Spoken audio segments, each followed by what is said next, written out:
Episode 2. Should I do an introduction or is that silly? Do it. Welcome to the Dipshit Cinema Club podcast, episode 2. Was very excited to release the first episode. It was a quick proof of concept, and then I listened to it like 5 times, which is weird because it's listening to myself talk, which I guess is my new favorite thing. And we dug it, and so we're going to keep doing more. Has that gotten easier, or has it ever been an issue, listening to yourself talk? Oh, I used to hate it. When we, like in film school, like appearing on like my friend's stuff, seeing myself on screen, or like listening to recordings of myself, I was like grossed out. I feel like I just got over it. I'm glad I'm getting over it because it's so important nowadays. Yeah. To not be camera shy. Like if you can have a good camera presence, it's just an important skill to have in the world of social media. Like you got like a good, like, smoky, sultry voice. Elias Stern. Yeah. Maybe in another life I would have been some kind of disc jockey or something. So what did we watch this week? All right. We watched Leave the World Behind. Yes. This is the new Netflix feature from Sam Esmail. I have my notes here because I'm curious to hear what you thought about it. We both watched it. We haven't talked about it yet. We saved our thoughts for the pod, which I think was a great idea. Sam Esmail of Mr. Robot fame. Yep. So I was very excited that I think is this his first feature? I don't think so, because I remember reading that he had other ones, but this is the first feature that I've seen, and definitely the most marketed one, for sure. I loved Mr. Robot, so when I heard he was doing a movie with Julia Roberts, Ethan Hawke, Mahershala Ali, Kevin Bacon, I was like, hell yeah. Great cast. And it's based on this book that was a monster hit during COVID. That's kind of like a post-apocalyptic, but not it's more of like a tension builder than a disaster flick. Yes. Which I think carried over well to the movie. What'd you think? All right. So I didn't love it. I thought there were really cool elements in it. I thought the cast was great. The performances were awesome. Specifically, Mahershala Ali was probably my favorite character. I have the biggest crush on him. It's wild. It's wild. I was like lost in his eyes the entire movie. Yeah, it's almost distracting how... He's just the most attractive human being on the planet. It's wild. But I think what it comes down to is this. There's a lot of little things I could talk about, but the big thing is the filmmaker, to me, Sam Esmail, didn't allow me to get immersed into the movie. There was a lot of camera movements and stylized titles and even little things like, I'm from Long Island, so maybe I'd be more attuned to this than the average person. I think I know what you're about to say, and I agree 100%. The fact that you're in the country and you can see the city skyline is just fucking bonkers. Anyone from the tri-state area, anyone from New York City knows that you would be in Queens. Yeah. That view. It's insane. So if you haven't seen it, and I guess we're gonna get into spoilers, right? We have to discuss the movie. It's so detailed. Yeah. Anyway, the plot is basically a very well-off family. Not very well off. I'd say like a well-to-do Brooklyn family of Julia Roberts and Ethan Hawke. Yeah. On a whim, book a house out east. They're in Brooklyn. They drive out to the Hamptons, not sure where, to just like get away for the weekend. Yeah. And something in the background is happening. We're not quite sure. And then Mahershala Ali and another woman that they claim is his daughter. There's a knock at the door and they show up. And they say, something bad is happening. Can we stay the night with you guys? And then hijinks ensue. And without getting into spoilers, it's kind of like almost, I was thinking a lot of Hitchcock for this movie. Because it's just about parceling out little tidbits of information, really ratcheting up the tension. You never know who to trust. And you only know what the characters know. Yeah. Which they did. That was cool, honestly. Yeah, it was cool. I thought he did a really good job of like, every once in a while, you're kind of parceled out a little bit more information than the cast has. Yeah. Like someone will walk away from the TV, and then when it's just the audience in the room, quote unquote, a quick snippet of a news broadcast will play. Right. It'll be like cyber attack, and then it'll go into static again. So you have like a tiny bit more of information. You're not as in the dark as the characters are. But it's just this kind of like interesting, strong swing attempt at like, what does a modern post-COVID disaster movie look like? Yes. And it was very intimate and almost restrained in a weird way. It's almost the opposite of like a Roland Emmerich movie, like the guy who did Independence Day. Or Exact 2012, opposite. Yeah. Which is interesting. Here's the things that I liked.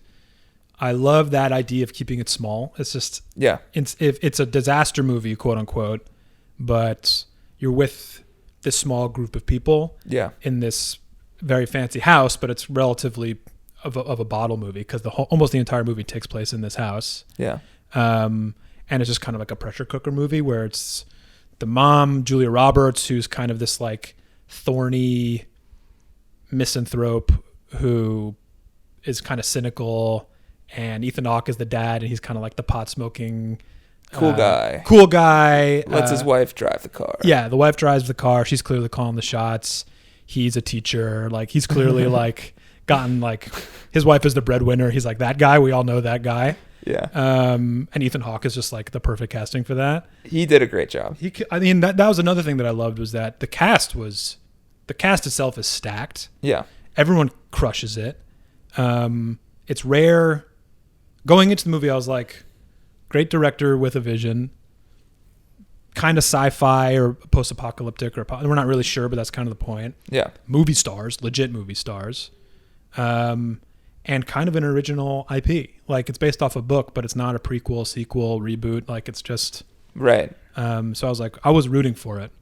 I totally agree with what you said of like, it's Sam Esmail. So if you've seen Mr. Robot, you know that like the way he'll frame up a shot, the way he'll move the camera, it's like very self-aware. Yeah. He's calling attention to the camera at all times. Like it's not naturalistic at all. Right. It's super stylized. I thought it was a little heavy-handed at times. Like even in the beginning of the movie, before anything has happened, there's like a shot of them driving out east, and the camera is doing these impossible shots through windows and in and out. And I was like, I get that you're trying to like make me feel ill at ease, but it's too much too quick. And I found it a little. It wasn't earned. It was a little distracting, I thought. Yeah. I thought the part in the beginning when the family first knows something is wrong, they're at the beach, and there's just like this giant oil tanker approaching them, right. And it's far away, and they're like, oh, look at that oil tanker. And then they cut to like a few hours later, and the oil tanker is like right at the shore, and it's like literally going to hit them if they don't leave. I thought that was like really cool. I've never seen anything like that on film before. But then they did the same scene just like with every vehicle they could think of. There was a scene where like an airplane did that, and then they did that with a Tesla like 20 minutes later. And I was just like, all right, we get it. There are these really interesting high concept set pieces that are very well executed, like from an effects and camera shot. But they, like you said, like they kind of repeat the same trick a few times. The funniest part I thought was, I'm going to keep going back to Hitchcock because it felt like that. What I thought was a very intentional homage to South by Southwest with the biplane flying towards. There's like a very famous shot of like Gregory Peck running away from an airplane in that movie. I've never seen that. It's, I mean, if I showed you a still, it's just like one of those images you see in like every film textbook. Yeah. In the movie, he's running away from an airplane that's flying really low. Yeah. So then they do that where Ethan Hawke is out running an airplane in his car. So I was like, oh, that's like a clever, like modernized reimagining of like a very iconic shot, and he's paying homage, and he's doing like the film school thing. And I was like, I get it. I get to say that I get it, and like I get to get my like Dipshit Cinema Club points for the day. But then the very next scene, Mahershala Ali outruns another plane. Did you notice how like in the way it was shot, like it was cool, but they were never that much in danger, like specifically with the oil tanker. Like they just kind of, it's so slow. Like they had so much time. The son pulls out his phone and starts filming it, which I thought was funny. Yeah. Oh, by the way, the son, I don't know if you clocked it. You guys look alike. Oh, okay. I was like, it's a little John. He could have been like your little brother. I think it's the eyes. Something with the eyebrows also. Yeah. Anyway, it was a little distracting. So I was like, oh, that kind of looks like John. And like now his teeth are falling out. That's weird. Yeah. A very earnest attempt at horror, at tension. Everything just to me kind of came off a little bit heavy-handed. A little stilted. A little expository. Yeah. And I don't mean to be like that guy, but it was kind of like the Hollywood take on society. Right, like, oh, we get you, America. And they're like, the world is falling apart and we're so divided and social media is tearing us apart. And I'm like, you guys are celebrities. Like, you're directly contributing to this. So like, and from what I understand in the book, it's a lot more opaque in terms of what exactly is happening. Right. I actually thought that was cool. And in the movie, they do is not so opaque, but it's still a little opaque. It's like, I understand it's some sort of false flag operation, disinformation. They're letting the people split each other apart because it's the most cost-effective way to destroy it. But it's like, we never know why they're doing it. Yeah. We never know who's doing it. Right. So I thought that was kind of interesting. Yeah.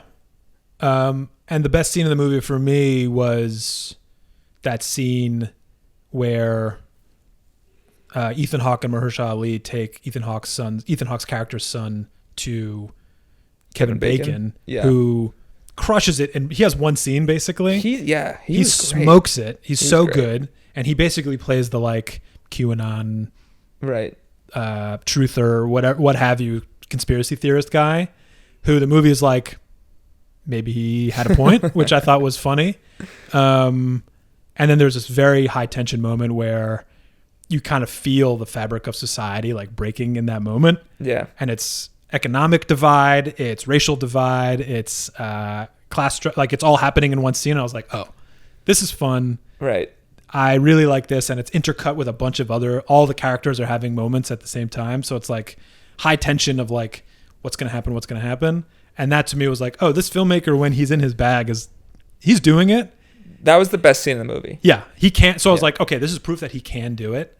But it wasn't that consistent the whole way through. Right. That was the only time where, and I wanted more of Kevin Bacon. Like, yeah, I thought it was a shame that he had that one scene that he did a really great job. Because he played that role and it wasn't a caricature. No, like, you actually believed him. He was pretty rational. Like he was like this like supposedly off the wall prepper who you can imagine being like, you know, maybe a little more right wing.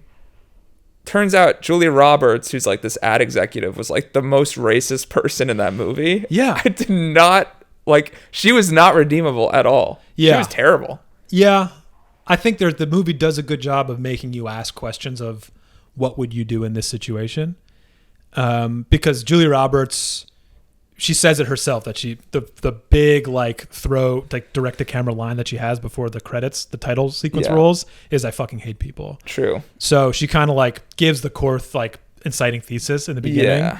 And then she's like pretty casually racist and thorny and just extremely dismissive. I get the hating people, but it's like I get what he was trying to do, but I think he just like sacrificed the likability of his character. Like she was like saying fucked up shit about like, oh, your hair in the pool, and then there was like this weird scene with her and Mahershala Ali where she like plays like a hip hop track. He just wants to play jazz and she's like cringily dancing to. I was like, that's worse than being racist at this point. Yeah, she's like and I'm glad I've left Brooklyn so I could say this, because otherwise I'm on her same demo, but she's like the quintessential like Brooklyn ad executive, like limousine liberal, like right. I'm gonna say the right things, but really when push comes to shove, yeah. But that was the thing that I thought was interesting, and I'd be curious to hear your perspective, as I have a kid and you don't. So I'm watching that scene play out, and I'm like, what she's saying is unconscionable, but the motivation to be like, you're a stranger at my door, right? My kids are asleep upstairs, right? Her motivation to be like, I don't trust you, and I can't just like blindly let you in. I thought the director did a good job of being like, the way she's saying it is obviously bad. Yeah.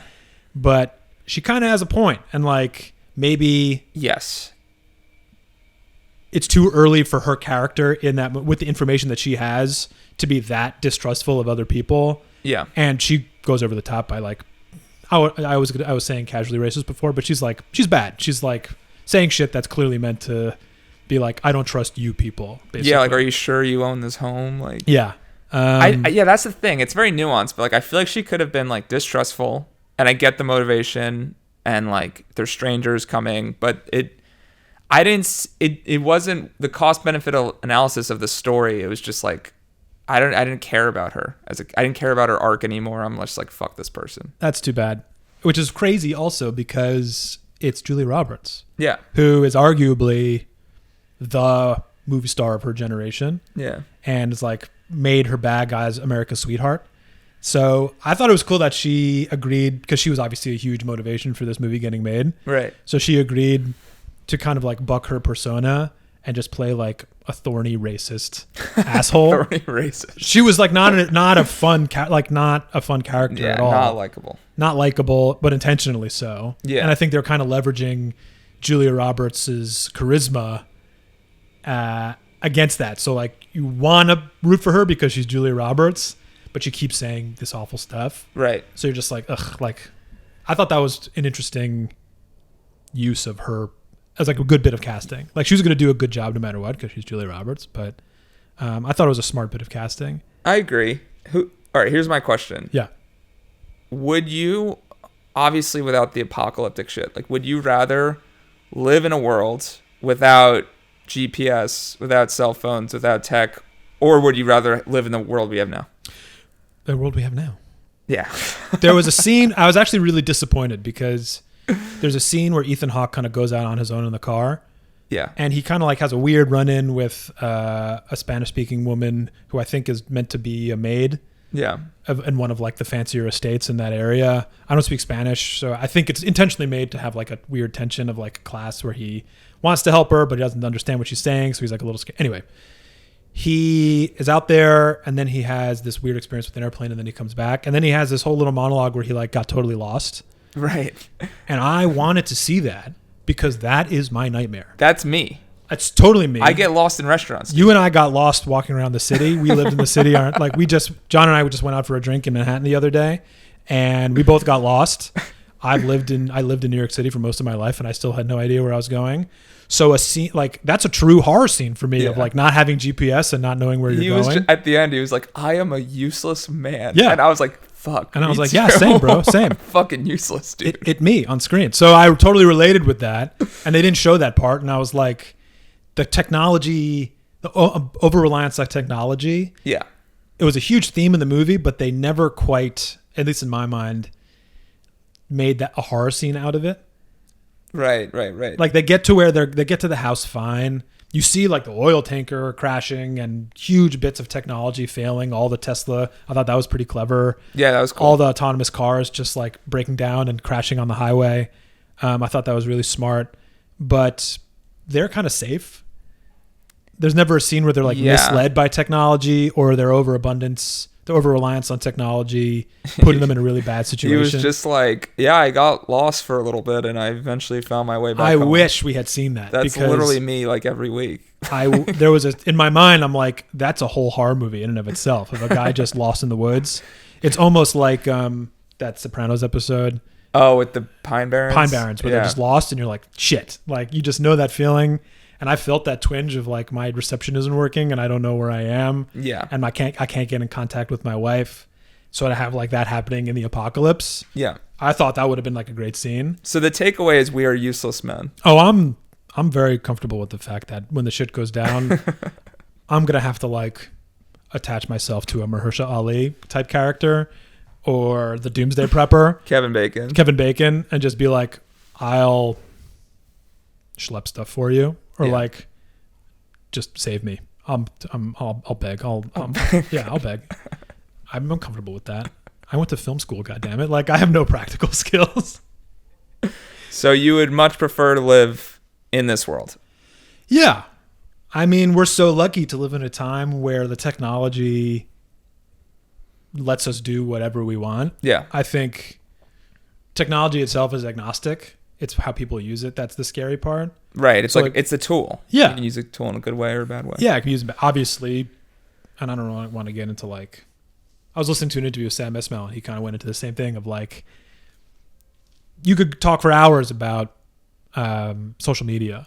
Yeah. And how horrible it is and what a poison it is. And he's not wrong, but it's also beautiful. Like the reason we're here is because of social media. Right. So it's really how you use it, what kind of vibe you're cultivating. I think it's just really comes down to, I wish in the movie they kind of like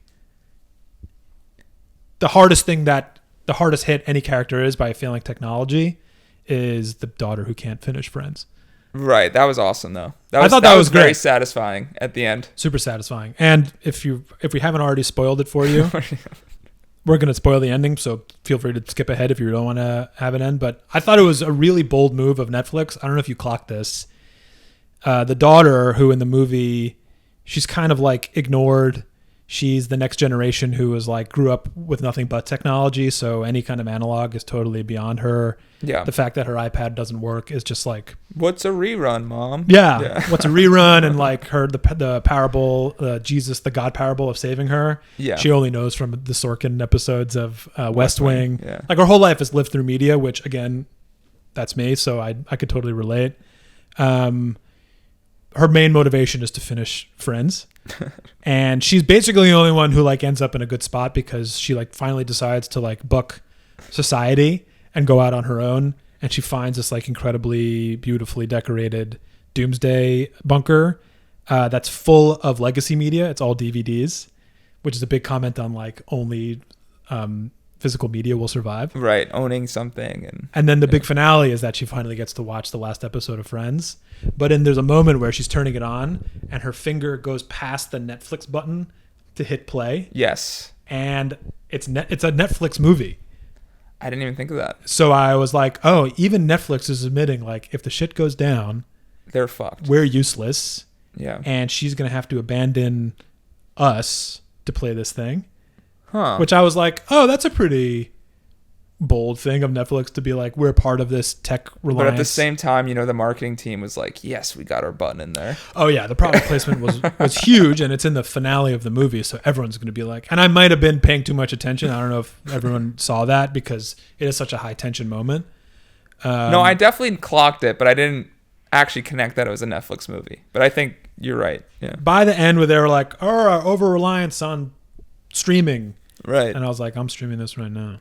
So what does that say about the company putting it out and like what they're saying in general? Do you have a DVD collection? No. I used to. I abandoned it once streaming started.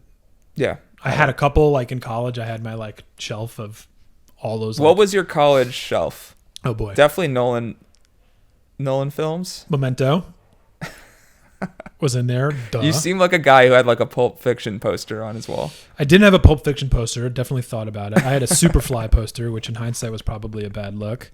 What else was in my college? Like I'm a film guy collection. Memento, Saving Private Ryan. Nice. The Matrix, obviously. I still have that DVD actually because I was like, I bought it when the movie came out. Nice. When I was a kid, and I was like, this is just something I'll keep forever. What else did I have? Usual Suspects. Great movie. Great movie. Hasn't aged well for other reasons, but we'll skip that for now. I think that was it. There was one or two more, just random other stuff. That was also the beginning of when Amazon was really hitting. So right. It was the first time. I'm dating myself now, but I was like in college. I would like come home drunk, and then wake up to like new DVD orders on Amazon that I didn't even remember doing. So I would like every once in a while I'd get something random in the mail and be like, all right, I guess I'll pop it in because I paid for it. Were your film school cohort like insufferable about like proving your tastes? No, I was lucky that I found a group of guys and girls, a group of people who our tastes really aligned. Yeah. But we also aligned in that idea of like any movie can be a good movie. Nice. It just comes down to the person. Yeah. And just really getting frustrated with our classmates who are so performative about their tastes and how much they know. Right. Even though we were all 18, 19-year-olds in film school at the same time. Yeah. So you get people raising their hand and being like, oh, it was very reminiscent of Kandinsky. And I'd be like, shut up. Was it, dude? Shut up. Like, you're just regurgitating. And it's so funny because like, I mean, I didn't go to film school, but I made a short film myself and researched a lot of... Is that available to the public, your short film? We're festivals, circuits, so not yet. We should make it and then we should promote it on this show because it's good. Oh, thank you, man. Yeah. But anyway, if you look at any student film, not any, but most, they're all like terrible. And it's But that's the point. You got to fuck up to. no, but to like get in a good very specific way. Like they're not just bad, but they're just like they're all doing the same thing. It's almost like people like going into a meat grinder of like, let me make the black and white movie that's esoteric and you can't really the opening the fridge shot and the guy drinking beer with his cereal in the morning, and Yeah. it's like why That's interesting. Two things. One, I think a lot of what the movies you see in film school, and I don't know what they're teaching now, is like formative film education, but you basically learn like good cinema is black and white and the like verite, and like you're taught to like write your experience. So most 18-year-olds don't have, especially like people like in my class who are mostly like, it was a private film school, so like more well off than the average filmmaker. Yeah. So they're very privileged. So their reality is like, oh, I'm sad because I have no purpose in life. They don't have any real problems. So I'm gonna drink a beer at 8 a.m. So I'm like I'm an antisocial white guy. That's what you see a lot on camera. But you have to. There's two things I want to say there. One is you kind of have to like get the bad itch out. Make bad stuff to make good stuff. Of course. You have to fail to succeed. So True. That's part of it. Another thing that was funny was I took a film writing class and everyone else wrote that like we had to write a movie as our final, a full feature as our final assignment. And everyone else wrote the like young person just graduating college, doesn't really know, like moving back with their parents, doesn't really know what they're going to do themselves, finding their purpose. Yeah. And I wrote giant robots destroying New York City. Because right? You did you have to produce it? No, it was just writing the feature. But we had to go through the whole process of like pitching the idea, writing the treatment, writing the first act that we had to like present to the class. So people, and of course we were filled with, people who really wanted to show their taste. So people would really go after it. So you had to like learn to defend your ideas a little bit. Yeah. And then once we kind of hammered out the first act, just like seeing it through. Yeah. Which was a huge learning moment just to like finish it. Yeah. Anyone who's tried to write anything, starting is easy, finishing is really hard. Yeah. It's like fully formed in your head. And then the second you put the on the page, it's like, this is nothing. Yeah. And then you kind of hit that third act slump where you're like, I don't know how to tie everything together. Right. So just forcing yourself to finish it, even if it's not great, then you can get to the moment of refinement where you can start to finish it. So learning to do that. Yeah. So I don't know. How did we get here from? I don't know. I think it's good. I wrote my first movie and produced my first movie when I was 17 years old in high school. Flex. And I took a class. And still, the first scene required two 17-year-olds and a Catholic. It was after school, so we were in a Catholic school uniform buying liquor. Okay. And what happened was me and my friends went to this like liquor store in town, and it was just like these old people, this old couple owning it, and they just let us kind of like, one of my friends was behind the counter, the other friends were buying vodka. Like we didn't actually buy any liquor, but I was just amazed that these like people just let us run their store for like from 2:30 to 4:30 on a random whim. Yeah. I think it's so I'm constantly amazed by the resources that are available to you if you just ask.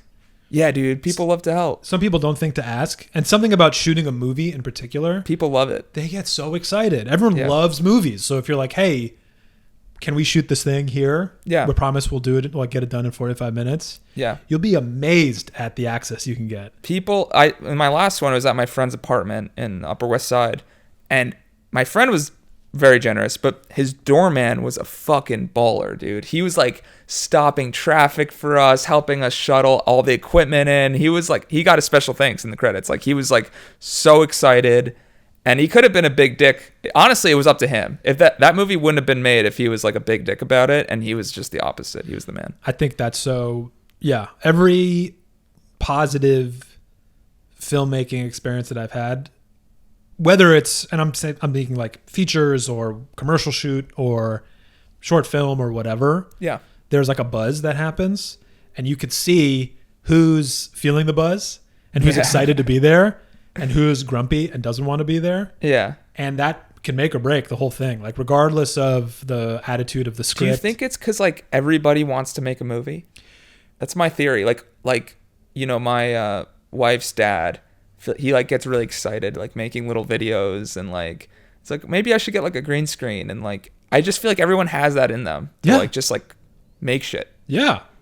I think everyone definitely, movies in particular is something that the average person has such, even if they don't have the vernacular attached to it, we've all consumed so much content at this point. Right. That we're very educated consumers. Yeah. Very refined taste. Like even if you don't know why you don't like a movie, you don't like it, and it's a very educated opinion. Yeah. And especially now, going back to the conversation about ready access to technology, we all have a full, very high quality production suite in our pocket at all times. True. So if anyone gets the itch, they could start doing it this moment. That's a good point. So I think everyone is kind of like, I feel like I could do that, or I wish I could do that, or that would make such a great movie, or like we should do that. We should make this. Like, the dumbest person today in terms of media is probably just like fucking Spielberg to anyone in like the 60s. Oh my God. Like, they're just like probably so much more refined. Yeah. And understand things intrinsically. Like, yeah, like you said, they might not be able to articulate it, but my niece is 9 years old. She just got her first phone. That was like a big thing from her parents. And her acumen with a camera is wild. Yeah, dude. She will film, like she was filming the rest of the family. She was filming my daughter crawling around, and I was looking at the stuff that she was filming. She's getting low. She's hitting angles. She's like doing back and forth. Like, it's all hardwired now because she was raised from birth with it, and it's like a generational knowledge of it. Yeah, anyone can do it. Not everyone can do it well, right? But everyone can do it. It's more confidence at this point than access or it's confidence, anything else, or opportunity. Yeah, it's time. It's like carving out the time to go out and actually make it. Wanting to do it. Yeah, having the motivation to do it. Yeah, I think the lesson should be just go out and start. What's the craziest thing you've ever asked for that you just got? On a set? Anything. What do you mean? Just like anything in life. The craziest thing that I asked for that I got, like verbally said, can I have this? And someone gave it to me. Jesus. And I'm going to keep it family friendly, I guess. I don't know. When I was a kid, my parents were extremely indulgent of my love of pop culture.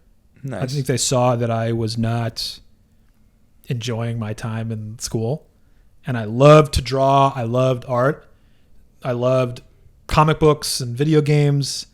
And I actually later learned I took like an assessment for like learning disability. This is a long story, but I promise I have a point. And the person who gave me the assessment was like, all he has to do is get out of high school and he'll be fine. That was your disability? No, they were just like, he is a very visual learner. I have like ADD and dyslexia. The high school, grade school system is not built, at least at that time, was not built to accommodate with someone with my interests. Yeah. They're like, the second he gets out, he'll chase down stuff that he's excited about and he'll be fine. Right. And so they heard that and they were like, dope. Nice. Great. I was so lucky. What was going on? Were you just like a weird kid? I was just like, I would just zone out in school. Right. I'd be learning something, even if I was excited about it. Yeah. If I wasn't like very engaged, I would just zone out. I would doodle. I would like daydream. I couldn't, like, my attention span would just like Were drift. you popular in high school? I wasn't like a cool kid. I had like a group of friends that I would hang out with. Yeah. I wasn't like a freak or geek. Right. I had like a team of guys that I would hang out with, and we would all go to the house parties together. Yeah. We were like the alt dudes. I think by then I was also kind of coming into my own. Like, I had like a very supportive. I feel like you were someone who like obviously had their group, but then I feel like you had a lot of friends in other groups, probably like in school friends. I could like by high school I could like phase shift a little bit. Yeah. Like I could talk to like the jocks or the popular guys. Yeah. Without them like inherently talking down to me because I just wasn't one of the group. Right. I was starting to be able to speak to the opposite sex without like having like hot sweats.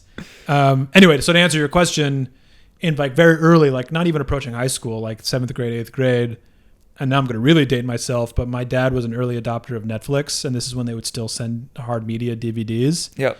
And they gave me my own queue, and they let me rent. Big. They let me rent whatever I wanted.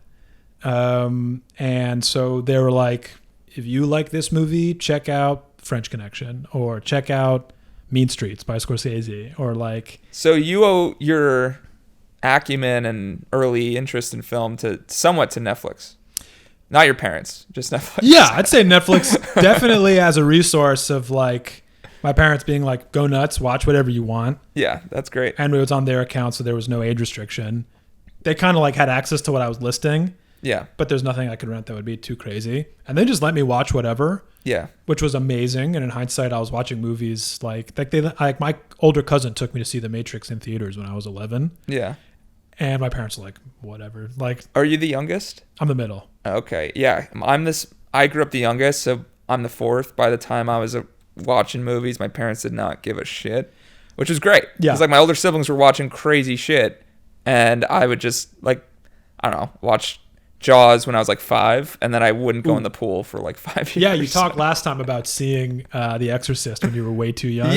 Yeah, this is a theme. But I think that's great, honestly. Me too. As long as you're not exposing your kid to like,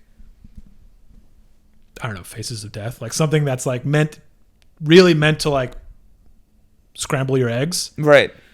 Show them mature content within reason, and I see it happening now with my like sister's kids, where like my niece is 9, 10 years old. She's getting exposed to like more like grown up movies. Yeah.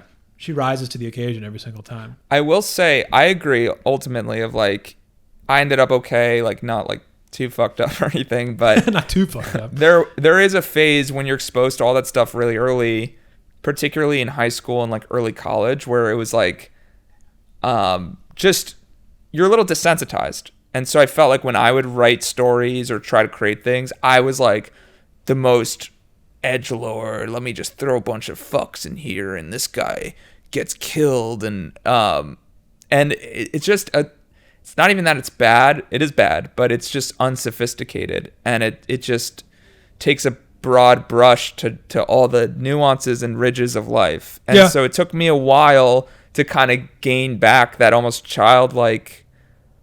Like, just the simplest moments have the most impact, you know? Yeah, but that's comes with age also. True. I think that's why, yeah. Going back to what we were saying about, like, student films, you're just, like, you have no real... data. Conflict, in like, nothing really to draw on, or not enough experience to really understand, like, what makes a human experience interesting.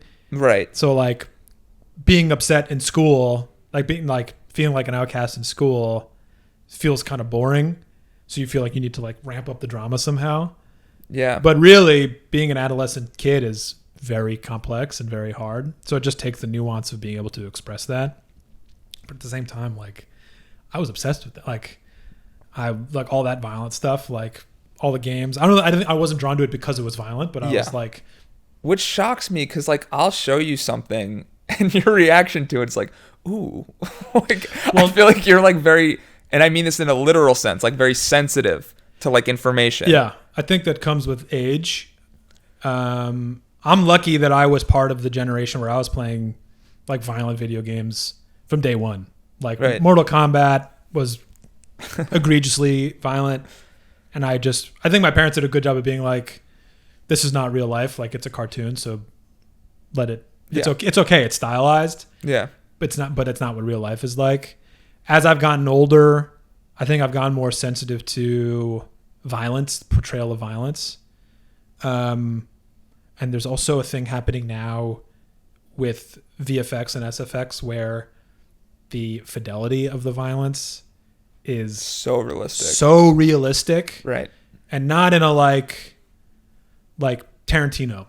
Right. Like his violence is quote unquote realistic. It's like gratuitous. It's cartoonish. There's an intent behind it, and it's artistic in a sense, and it's cartoonish. Like someone's head gets cut off, and there's just like literal fountains of blood. Geyser. Yeah. So yes, it's very explicit, but you're not meant to be like, this is real. This is actually a person getting their head cut off.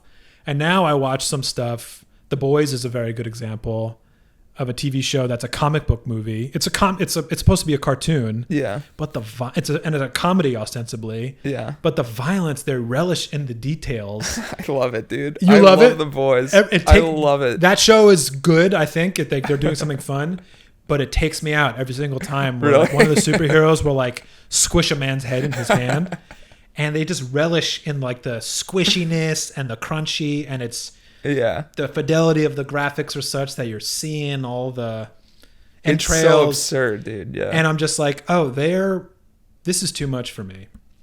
Maybe I'm just becoming too sensitive. Yeah. Or maybe this is like, it's good. Maybe this is like my old man shakes fist at cloud moment where I'm like, violence in movies is too much.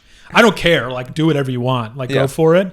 I'm not going to be like, kids shouldn't watch this because kids are watching it anyway, and I really don't care. I just think there's sometimes a lack of, we talked about earning it before. Right. You need to earn those moments of violence.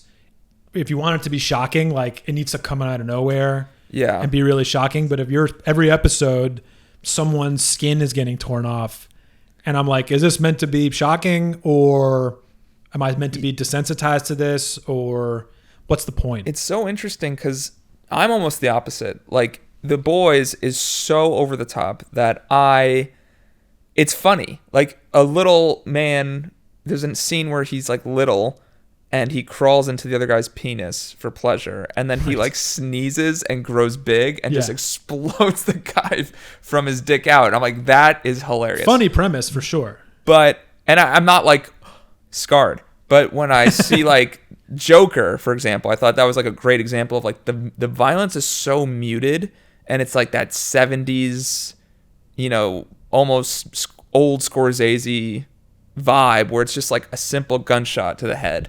That's way more disturbing to me. But to me, that movie's a good example of like, and I'm going to annoy people, but that's kind of like corny edgelord shit that doesn't resonate with me. I thought Joker was kind of boring. I was like, really? This is like pseudo edgy. Huh. I was like, Interesting. I thought Joaquin Phoenix crushed it as always, but I was like, they think it's cool to like stomp someone's head in, and I'm like, like violence is violence for the sake of violence. Right. You got to earn it. Like either it's super stylized, like The Matrix or whatever, where it's like bullet time and flips and kung fu, and like it's referencing John Woo and old kung fu movies, and it's like very clear in its intent. But just like a clown stomping someone's head in because that's supposed to be like edgy. Yeah. I was like, Yeah. I don't know. I thought it was like a nod to like that, the 70s, and that totally when the city was like really grimy. Like New York in the 70s was disgusting. There was like, prostitutes and drug dealers in Times Square, and then it got cleaned up, and it's really a reflection of, you can argue kind of going back to that. And it's like, people overblow it, the whole like New York is gritty, especially during COVID. I still don't think it's anywhere near what it was in like the 70s. Of course not. But I think there's that like ether in the air, and I think that Joker did a good job of like reflecting that at least a little bit. Definitely. Yeah. I thought it was cool that he was like, I'm going to take Taxi Driver and The King of Comedy. Yeah, that's essentially what he did. And turn it into a comic book movie about the Joker origin story. Right. Very cool idea, and in execution really excellent visually. I actually have a story about that. Okay. I was working at a studio in Dumbo, which is a neighborhood in Brooklyn right by the water. It's very iconic. Dumbo stands for down under Manhattan Bridge overpass. You've seen it in every single movie. Like, it when you see it. But I was working there, so there's shoots constantly. Yeah. I'm constantly getting redirected by somebody. It's very picturesque. Very cinematic in the best way possible. And one day I was walking and I noticed a phone booth, and I was like, that's weird. Like, phone booths don't exist in New York anymore. And there was a guy in a clown suit in the phone booth. And I just kind of walked by. And then when I was through to the other side, I saw one of those warnings on the street of like, we're shooting and they're filming Joker. So I'm pretty sure I walked past Joaquin Phoenix in Joker costume in a phone booth. Hell yeah. So I thought them shooting on location and getting the grittiness and making Gotham this kind of like 70s Yeah. retro, I thought was a really cool idea. And I'm the biggest Batman fan of all time, so like I'm in it just to like experience that. Yeah. But it was an interesting, that movie in particular, I was like, when talking about violence in movies, I was like, sure. I think people, when that came out, they were freaking out. It was like absurd. And I think it was actually, in my mind, like a marketing ploy to get people to see the movie. Definitely. They were drumming up They were controversy. like, if you watch this, your kid's going to turn into a murderer. He's like it was an like incel crazy. murderer. And you're like, Yeah. It wasn't that it's not different that bad, than anything I've seen already. Yeah. Yeah. But I saw, when I was in Atlanta, I was at Piedmont Park, which is like their Central Park, and Mark Wahlberg and Rose Byrne were shooting that. There's like this movie called something Family. I never saw it, but they were shooting that, and Mark Wahlberg bought everybody ice cream, like just everybody. What Like do you I mean? got, like he had carts. There's this place called King of Pops in Atlanta, and he just bought all the people in the park ice cream. And I was like, "Fuck yes, thanks, Mark Wahlberg." Thanks, Mark. It's pretty great. That's cool. I guess we have to review the movie now. Instant Family. That's what it's called. Instant Family. didn't I see think it. I watched a trailer for that Yeah. where he's like a priest or something. Oh no, No. I'm thinking of a It's like a different movie. goofy comedy. Oh, that's the one with yeah, I know exactly. He's not a what you're priest. talking about. He's a Although priest he in does another have. movie. Have you seen those videos? What? Wahlberg's wilding out on social media. Is he? You've never seen these? No. Okay, so it'd be like him on like a ledge with like a giant crucifix, Nice. and it'd be like, "What's up, guys? Mark 3:16. The Lord sees the goodness in all of us. Keep praying." And it's just like weirdly like biblical. He's always been kind of a religious dude, no? Yeah, but it's just like taking over my feed. I don't know what I'm getting into that I keep seeing it, but That's something funny that the algorithm is like, you're entering your... he's like in the tightest shirt possible. He's like totally jacked and just like quoting Bible verses. If I was his age and pretty built incredible. like him and as successful as he is, I think I'd get pretty religious. I hope I would be first? like... What? The getting yoked or getting religious? I mean, he's been yoked forever, hasn't he? So but is that because he was religious first? Oh. Like, do you love God and then get jacked? Or do you get jacked and then love God? Shit. I wish I was either one of those things so I could have a more of an educated opinion You're a on big this. goose egg. I'm neither jacked nor observant in any real way, spiritual. I've tried to get spiritual and I've tried to get jacked. Both of them are very difficult to stick to. I'm just going to send you those videos. Maybe something will seep in. I just don't want to be infected by that in my algorithm now. I don't. Actually, you know what? I'll watch it because I feel like it's just positive vibes and I'm totally for. I'm personally not religious, but I have a lot of very close family who's religious. Yeah. And I'm totally for like, if that's what keeps you going and gets you through the day and that's your bag, beautiful. Yeah. Yeah. I'm not religious, but I believe in something bigger. I think it helps. I'm glad we're getting to this in our in our movie reviews. Yeah. Okay. Do you want to do the top 5? Sure. All right. Credits for the top 5. All right. So Elias, you don't have to acknowledge the titles every time. I want to acknowledge the titles because I spent a lot of time making them. My dream was for someone in the content to acknowledge the video package that I made in my career. Wait, what? I worked in video production for a long time. Okay. And I thought it'd be really cool if someone in the content ever acknowledged the video package that's around them. The video package that's around them? Like the What does titles that playing mean? on screen. Oh, I never heard that term. Video package means like the graphics and all Yeah. that. We're going to cut this out anyway, so don't worry about it. Okay. All right, so for top 5 for this week, we watched Leave the World Behind. Post-apocalypse movies, huge genre, big net to cast. So I thought I'd isolate it to top 5 the world is ending movies. Okay. Meaning like the movie is about the world is ending in real time. So not post-apocalyptic like Mad Max Or like The Road or something. The Road, exactly. Right, I see. And not even WALL-E is like a post-apocalyptic movie. Right. So It's the world. The world is ending in real time. Apocalyptic, not post-apocalyptic. Right. Okay. But also for like Armageddon, that has a happy ending, so the world is saved. Right. So it doesn't count. Oh, okay. And this is voted on by a jury of our peers. Okay. Which is a lie. I just made up the list. Number 5, I have Take Shelter. No idea what that is. Jeff. Okay. This is like one of the most slept on movies of all time. It's a Jeff Nichols movie who made Mud, Midnight Special. He has a movie called The Bike Riders coming out.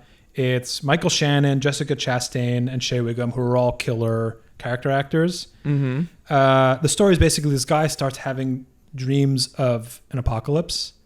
Okay. And he's just like a small town guy, but he starts having visions of the end of the world. And he's like, I keep having these visions.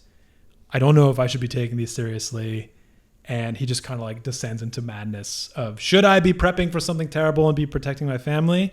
Or am I just crazy? It's kind of like Noah's Ark parable, basically. Okay. Where he tries to warn people, but they think he's crazy. I think it's Michael Shannon's like star-making role. Oh, how old is this movie? 2011. Okay. And it's outstandingly good. Take Shelter? Take Shelter. Okay. And it just keeps kind of like ratcheting up the tension. Nice. Number 4, Shaun of the Dead. It's a good one. I love that movie. Yeah. It's the only like Edgar Wright movie I really enjoy. Hot Fuzz. Speak more on that. I think you could probably get the sense from me just based on our conversations, but when something is too stylized, it takes me out of it. Uh-huh. And it's like the same thing with Wes Anderson. People love him and he's very talented. I just can't get into the movie because I'm aware that there's somebody behind the camera and manipulating the environment and bing and sound effects, and it's too much for me.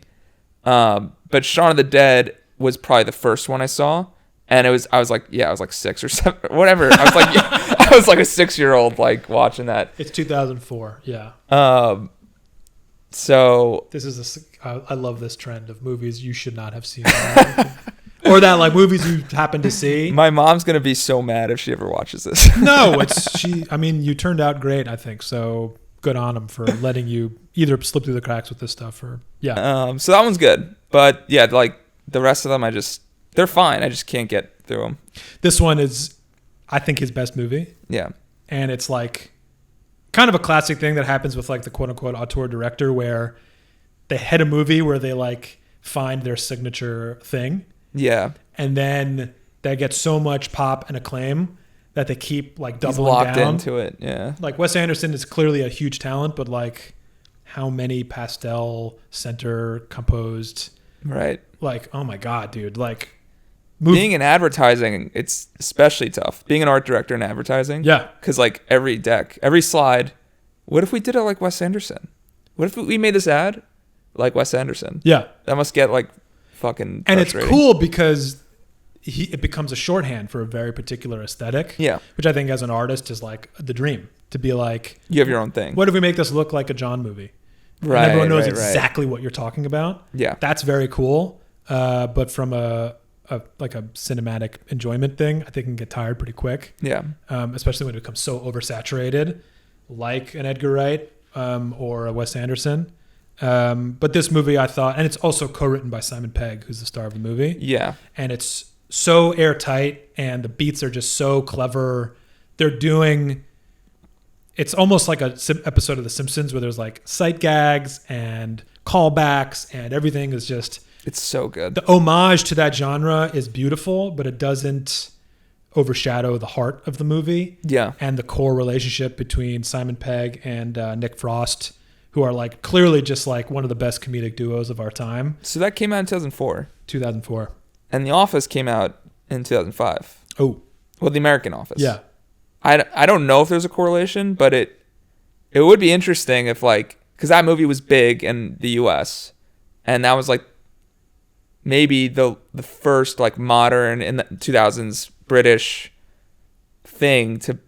comedy to be big in the US. And I'm wondering if that was like planted the seeds for like The Office coming, and you know, New Zealand, Flight of the Conchords is New Zealand, but like Flight of the Conchords, and like there's this whole era of like British-esque humor. Yeah, I can't think of if there was one before Shaun of the Dead that made it big. in terms of a British comedy. I mean, like Monty Python, but that's like way older. I think it's definitely, you nailed something of this new era of humor that it's like, and The Office is guilty of this also. They wear it on their sleeve almost, of like referential of pop culture in general. Like the characters are aware of Michael pop Scott culture. in The Office is like the biggest consumer of pop culture, and all he wants to do is make a movie or talk about Entourage or be part of the zeitgeist in some way. Right. So it's like, and this movie too, I think it's such a cool comparison you're making of like, this movie wears its references on its sleeve. Yeah. And the characters are making decisions about the zombie apocalypse based on other zombie apocalypse movies that they've seen. Right. And they're like, the records that they throw are references. And like, there's just so much pop culture that's like folded into it in this like lasagna of pop culture, whatever. And this was all before social media. Like right now, this is taken for granted because this is just. And I'm sure there's been horror movies that come out since that are like totally social media driven. Right. I can't think of one off the top of my head, but probably because I'm out of touch a little bit. But yeah, I think this one in particular, and it was at the very tip of the zombie craze, right? Which we'll get into more later on this list. Spoilers, but yeah, it just kind of like reinvigorated a genre. Horror comedy is outstandingly hard to pull off. A movie with so much heart is outstandingly hard to pull off. Yeah, I think the humor, like you nailed with The Office, is like, it's nice. The humor is nice. You really just want these guys to like survive. In reference, like in comparison to Leave the World Behind, where like you hate everybody, right? Everyone sucks. Right. Everyone is great, and they're trying to like help each other, but they're also trying to figure it out. Yeah, and that's a great parallel to Leave the World Behind, because I think all the reasons I didn't like Leave the World Behind are all the reasons I do like Shaun of the Dead. Yeah, and it's a good callback to the conversation we were having about cinematic violence. Because this movie is a hard R. Like they do zombie takedowns in this movie. Yeah. That are fountains of blood and little chunks. Called it a hard R. Yeah. What? No, that was funny. Hard R. Yeah. I didn't make that up. But all I mean by that is like they earned the rating for sure. Like yeah. If you showed this to a kid, they'd be like, they just like took a chunk out of this person's body and like. For sure. Yeah. They pull no punches. Yeah. Like the characters, like his mom dies, right? Yeah, like, almost everyone dies. Yeah, and even the friend. I remember, I was too young to see that. Because at the end, the friend is dead, but they chain him up and they still play video games. And that like freaked me the fuck out as a kid. We are a very non-spoiler conscious podcast, by the way. All right, this movie came out like 20 years ago. I'm just saying it now because I'm sure we're going to hear about it. Like, if we're talking about a movie, expect to pause it and go see the movie before we start talking about it because we're going to spoil it. But yes, the end of this movie, Nick Frost is a zombie. Yeah. And it's a beautiful twist because you think he's gone forever. Yeah. But Simon Pegg just has him chained up in a shed. And it ends with zombie Nick and Simon Pegg playing PlayStation together. And it's such a great blow for the end of the movie. Yeah.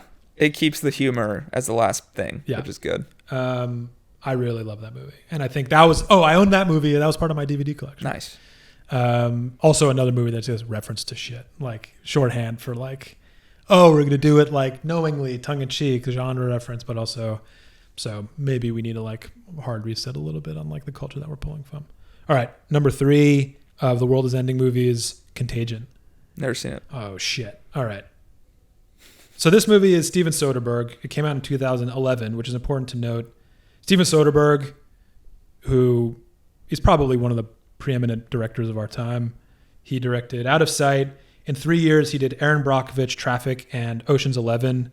He did The Informant. He did Magic Mike. He did Behind the Candelabra. He's like one of the most prolific dudes of our era. He did this movie called Contagion where he was like, what if there was an airborne virus that just ravaged the world? How would that play out? Super straightforward, super realistic. It's not a horror movie. It's just like a what if movie. Yeah.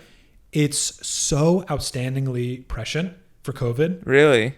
It basically like the movie is COVID but worse. Like what if COVID was even worse?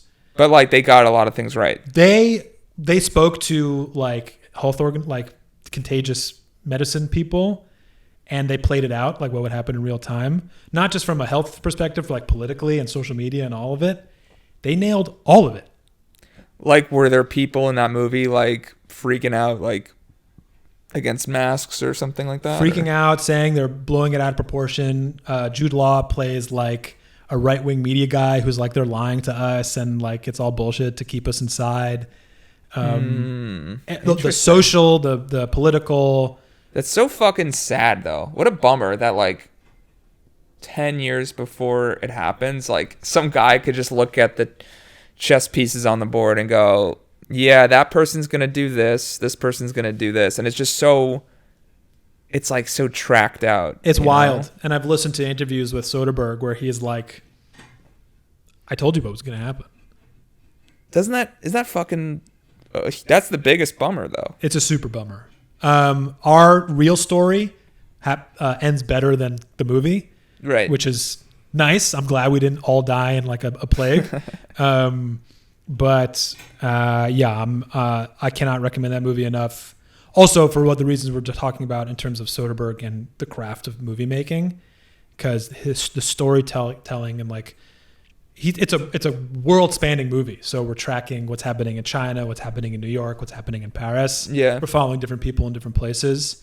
It's all tied together. He ties the movie up in a really neat bow at the very end, kind of showing like how easily something like this could happen. It's a beautiful movie. It's incredibly well made. The cast is insane. Marion Cotillard, Matt Damon, Lawrence Fishburne, Jude Law, Gwyneth Paltrow, Kate Winslet, Bryan Cranston. Like it just like everyone just kills it. And it's insane because he called it. He called not even a decade later. Like it happened for real. That's interesting. Worth a watch. It'll bum you out because you're like, we lived it. I'm not interested. No, like I'm interested, but not interested. Yeah, that makes sense. Yeah, it's one of those movies that you're like, I've lived this now, so I don't really need to watch the movie. But all right, number 2. Luckily, we haven't lived this one. 28 Days Later. Ooh, that's a great movie. The soundtrack on that too. Everything. Cillian Murphy, leading role of Oppenheimer fame. Yep. He's got a full frontal nude scene right away. In case you needed another motivation to go see. Saw that at like 8 years old. This podcast is just becoming therapy for you. It's just free therapy for you. Unpack my trauma. No, it wasn't traumatic. That's the opposite of trauma. That movie is directed by Danny Boyle. It's 2002. So this movie came out. This one kicked I like off. how my math isn't adding up either. I'm like 7 years old in 2004 and 8, you were young. whatever. You were too young technically to have seen it. Yeah. This movie reignites the zombie craze. Like everything that comes after this, like Walking Dead and all the zombie video games and like The Last of Us like draws directly from this movie. The first guy to make zombies fast. Oh yeah, which is like crazy that it took that long. Like the first zombie movie was like what, the 50s or even before that. It was like that old black and white one, right? Yeah, The Walking Dead. No. Oh God, we're blowing it right now. Fear the Walking Dead. What was the first zombie movie? Night of the Living Dead. Night of the Living Dead. This is what happens when you don't do prep. You're gonna like lose sleep over this. But yeah, another British movie. Zombies fast. Danny Boyle, who obviously is another incredible genre filmmaker, and I didn't know this. It's written by Alex Garland. Oh, I love Alex. Who did Garland. Ex Machina and Annihilation, which are both other great The World Is About to End He's movies. coming out with a new movie. And he has a movie called Civil War. Which we'll probably review on this show. And will probably enter our top 5 World Is Ending list because it's about what happens when there's the next civil war in our country, which people keep thinking in the U.S. Yeah, I mean that's what I think from the trailer anyway. Yeah, but he's like a Brit, right? So you think you shouldn't be allowed to talk about? I don't know. It's 1776. Like it's almost like I can talk shit about my family, but like if somebody talks shit about my brother, I'm like, fuck you, dude. Yeah. Yeah, I'm curious to see what he does with it because it could be super corny and heavy-handed. Like, I'll be honest, Leave the World Behind. I think like it was well executed, but my final takeaway was like a bit too schmaltzy in terms of like the message. Would you rather watch Boss Baby or that? I'd rather watch Leave the World Behind. Yeah, but that's not saying a lot. And the movie 28 Days Later, it's just like a good what if also. Yeah. And it's so good. And a great example of what we were talking about before of like what kind of insane opportunities you'll get if you just ask for it. There's the opening like act of the movie is Cillian Murphy like wandering London and it's totally barren. Yeah. And so Danny Boyle was just like, hey, London municipality, can we shut down these roads? And they were like, if you guys can get filming before, like, I think they filmed it like at dawn, basically. Yeah, great. Really? So they just let him shut down London as long as they were filming from like 4 to 6 in the morning. And so they shot all that practically. Like they shut down London. Holy shit. So Cillian Murphy could just wander the empty streets of the city. That's incredible. It's so cool. Those shots are great. They're amazing. And he was just like, yeah, fuck it. Let's just ask and see if we can get this practically before we start figuring out how to do it on green screen. Wow. Yeah, and it pays off. And then the rest of the movie, which gets much smaller. Yeah. And much like more quote unquote affordable because it takes place on the British countryside. Yeah. It's so much more believable. Right, because it paid off with the... Because you saw London empty for a little while. Yeah, it would have almost been like... not that this is bad, but like more in the realm of like Evil Dead. If it started in the countryside and stayed in the countryside, you're aware that it's a low budget, but they got the bang for their buck for sure. That's awesome. The World Behind started in the countryside, but they wanted to get the production value. I think there's a good... Yeah, I didn't think of that. There's a good parallel there of like bottle, whatever. So 28 Days Later is a killer movie. Number 1 is Children of Men. Oh, Jesus Christ, Elias. I couldn't help myself. If you missed the last episode, Children of Men was the number 1 movie. We're not talking about it. We're not going to talk about it. It's one of the better movies, and the more I think about it, the more I love it. Go watch it. You're just going to try to put it on every list now. Now it's going to be a meme where it just keeps coming up. But it's a great The World Is Ending movie. But I think it's the list was a fun thought experiment, and like how different directors, different nationalities, different eras approach this. That's true. Approach this concept of like in Leave the World Behind, the end of the world was a cyber attack. Yeah. That to Esmail was like the most realistic thing that could happen right now because we somehow survived COVID. Right. So that one's out of contention of like what's going to take us out. It's also hasn't been done too much. I'm sure it has been done, but I can't think of any movies where that's the conceit. Cyber attack. It's called the cyber attack? No. I mean, where cyber attack is like the big killer. Oh, yeah. That's what I mean. Yeah. Your dog is so cute. She's off camera, but I want to give her a big pet. All right. Do you have anything else? Do you want to wrap it up? Let's wrap it up. I think we got it in the can. Yeah, we did a good job. Cheers, man. Cheers, man. Thank you. And join for episode 3. Yeah, anything we want to plug before we log off? Our Instagram, dipshit.cinema.club. We have a new newsletter coming out where we just talk about movies and give you the latest on culture and gaming. And it's just good stuff to know for the week, and hopefully will make you smile when it's in your inbox. If you're here for the culture, check that out. Sign up. Tell your friends. Do us a favor and tell other people about it, because growing the community is such a fun thing. Yeah. And we just want to get new perspectives on what we're making if people are excited about it. If you enjoyed this, subscribe, because that helps us ultimately. Don't forget to like and subscribe and smash that button. Smash that like button, fam. All right, I think we can end this. All right, we got it. All right, bye. Bye, guys.